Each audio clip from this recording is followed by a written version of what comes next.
Wanna know how to perform input-output in Java 17?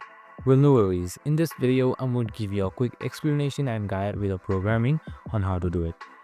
So let's see how to do console input-output quick. So it's super beginner friendly. So I have this code right here for now. So you can just simply copy and modify this code in your program as well. So first up, we import scanner, which lets the keyboard read input. Next line grabs everything the user types, even spaces, and System.out.println just simply gives you the output. And that's it, while also jumping into the next line after printing. So another bonus tip is just simply change in the data type if you want to take any other data type. So simply type in this right here. So I'll just show you some demonstrations. So simply type in int name equals to scanner dot next int. Simply close it with a parenthesis, and there you have it.